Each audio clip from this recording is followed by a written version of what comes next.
Hi everyone, Sylvia here. I'm back with opinions about Wheel of Time.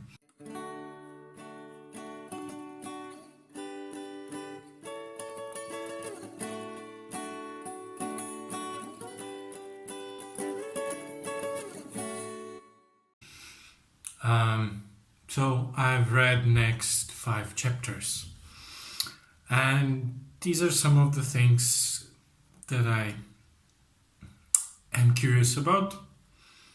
Like, well, what's the deal with the dragon mark on the door being a bad omen? Things like that. Honestly, I think that the pacing has improved a lot. The chase scene when they are escaping from the village is pretty cool, pretty tense. I like that Rand. There was one section that I kind of underlined. I like that Rand stopped himself from thinking that anything he knows is true. That, oh, this cannot be true because it's a legend. If it's legendary, it cannot be true. And then he bit his tongue and realized, no, all these things happen. So if these things happened, like Trollocs and Halfmen are true, then is there such a thing as a figure of legends not being real? So,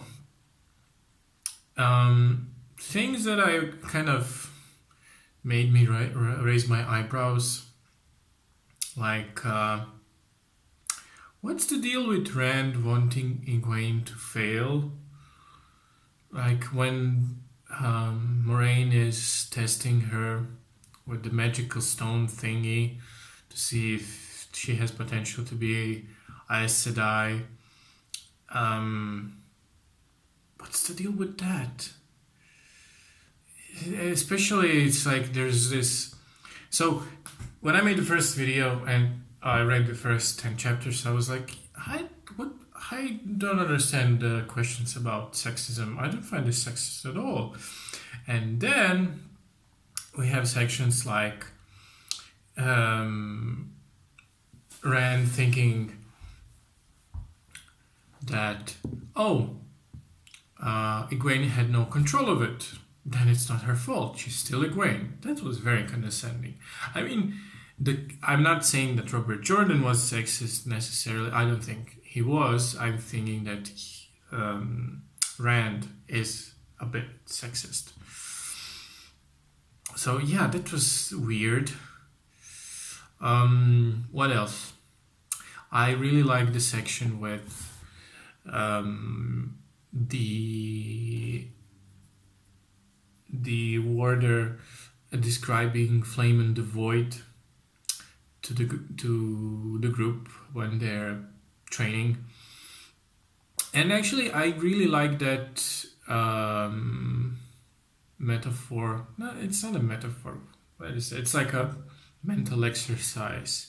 You imagine a flame and burn everything that doesn't matter, essentially. It's like, it is kind of a variation on Litany Against Fear, but more generalized, I suppose, because only I will remain, the fear will be gone. Here it's like everything that is distracting me will be burned away by the flames, and only the thing that matters will stay. But I did like that. What I didn't like, on the other hand, is Rand being a creep and stalking people, stalking Moraine and Egwene when they're having conversations. Honestly, I'm not liking Rand so far as a character, but I have to say that I do not need to be a character to be likable in order to enjoy them as a character. I think that there are a lot of stories that I really enjoy with unlikable characters, but a writer, it goes without saying, a writer writing an unlikable character doesn't mean that he's endorsing such behavior. It means that he's writing flawed human beings, which is good because flawed human beings are realistic and interesting and compelling, which I think Rand so far is. But him stalking is kind of a bit for me. So that was kind of weird. What else? So Rand is being a creep. Matt is being a giant child, I guess. But I don't find him unlikable. He's like Pippin. A bit. What else? Well, not much apart from that. A lot of talking, some exposition happened. Rand is unhappy and thinking out loud, and he's having a fight with Egwene, which was kind of really puts him in a bad light because Egwene seems to be like this very Egwene is very easily impressed, which why shouldn't be? She always dreamed of going out in the world, exploring this side of herself, being adventurous, not just spending her life in the small community. And then she finds this strong female figure that is inspiring, that is a lot intimidating actually. And yeah, I can see why she wants to impress her. But Rand, on the other hand, I could see a lot of character development happening, and I'm looking forward to it. I am, because, I think Robert Jordan is setting him up as someone who will grow as a character. He's young, he's impulsive, he's stubborn. I don't think he has an ill intent in any way, shape, or form. In many ways, he is a classic protagonist.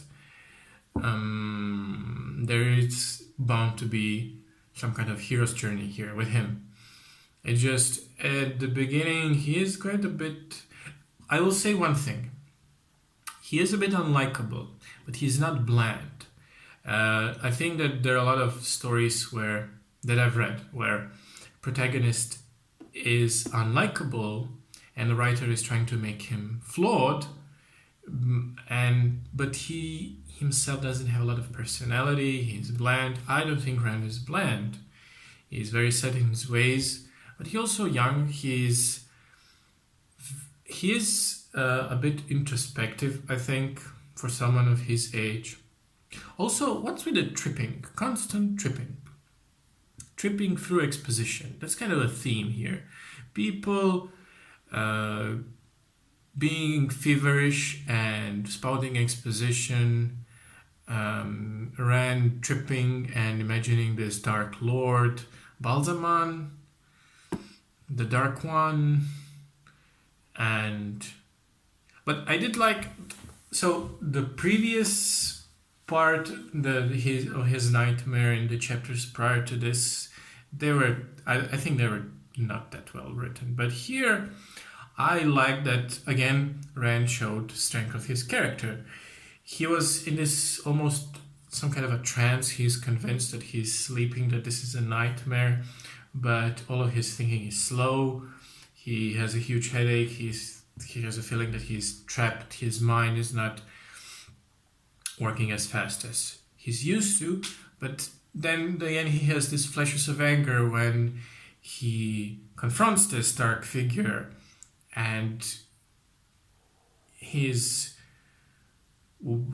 strength of character, his will, breaks through and he frees himself for a short brief time.